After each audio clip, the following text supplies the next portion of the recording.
First update में आपका स्वागत है। मैं पत्रकार नवीद इनामदार। आज हम एक बार फिर नगर परिषद के जन्म मृत्यु प्रमाण पत्र विभाग से जुड़े उन सवालों को उठा रहे हैं जिन्हें आम नागरिक पिछले कई महीनों से उठा रहे हैं।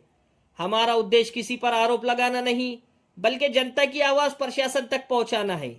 नागरिकों का कहना है कि जन्म प्रमाण पत्र बनवाने के लिए उन्हें 2-3 महीने तक नगर पालिका के चक्कर लगाने पड़ रहे हैं। कोई दूर दराज से गांव से आता है तो कोई रोज अपनी मजदूरी छोड़कर कार्यालय के बाहर लाइन में खड़ा रहता है, लेकिन हर बार उन्हें अलग अलग जवाब मिलता है। कभी कहा जाता है कि सर्वर डाउन है, कभी कहा जाता है रिकॉर्ड बुक उपलब्ध नहीं है, तो कभी कल आइए कहकर लोगों को वापस भेज दिया जाता है। सवाल यह है कि अगर हर दिन कोई ना कोई कारण बताया जाएगा तो आखिर आम नागरिक का काम कब होगा। इसी बीच कुछ ऐसे आरोप भी सामने आए हैं जिन्होंने लोगों की चिंता और बढ़ा दी है। नागरिकों का कहना है कि जहां आम लोग घंटों लाइन में खड़े रहते हैं, वहीं कुछ लोगों को पीछे के दरवाजे से सीधे अंदर जाने दिया जाता है। आखिर ऐसा क्यों? क्या सबके लिए नियम एक जैसे नहीं होने चाहिए? कुछ लोगों का दावा है कि एजेंटों के माध्यम से काम जल्दी हो जाता है, जबकि आम नागरिक महीनों तक परेशान रहते हैं। यहाँ यह स्पष्ट करना जरूरी है कि इन आरोपों की आधिकारिक पुष्टि नहीं हुई है, इसीलिए इनकी सच्चाई केवल निष्पक्ष जांच के बाद ही सामने आ सकती है।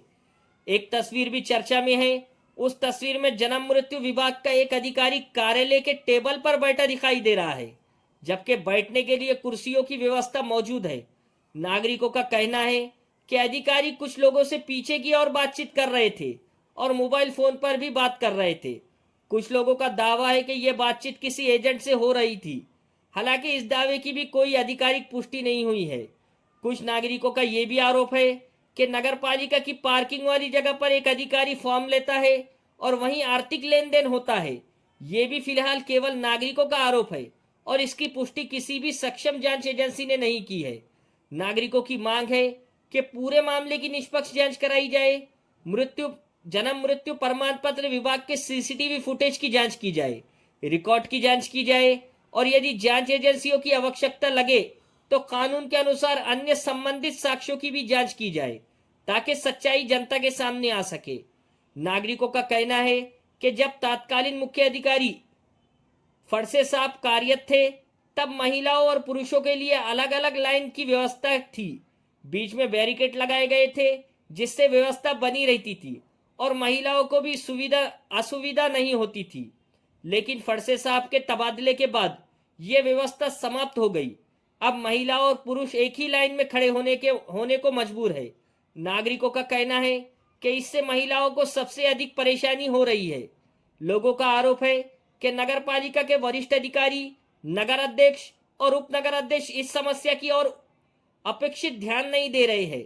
नागरिक चाहते हैं कि अधिकारी तात्काल व्यवस्था में सुधार करे, अलग अलग लाइन की व्यवस्था फिर से शुरू करे और प्रमाण पत्र जारी करने की प्रक्रिया को पारदर्शी और समयबद्ध बनाए।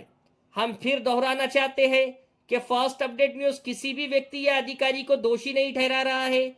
इस रिपोर्ट में शामिल कई बातें नागरिकों द्वारा लगाए गए आरोपों और चर्चाओं पर आधारित है, जिनकी आधिकारिक पुष्टि अभी नहीं हुई है। यदि नगर पालिका प्रशासन या संबंधित अधिकारी अपना पक्ष रखना चाहते हैं तो फर्स्ट अपडेट न्यूज उसे भी पूरी प्रमुखता के साथ प्रकाशित करेगा।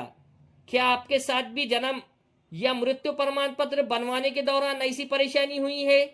क्या आपको भी बार बार नगर पालिका के चक्कर लगाने पड़ रहे हैं?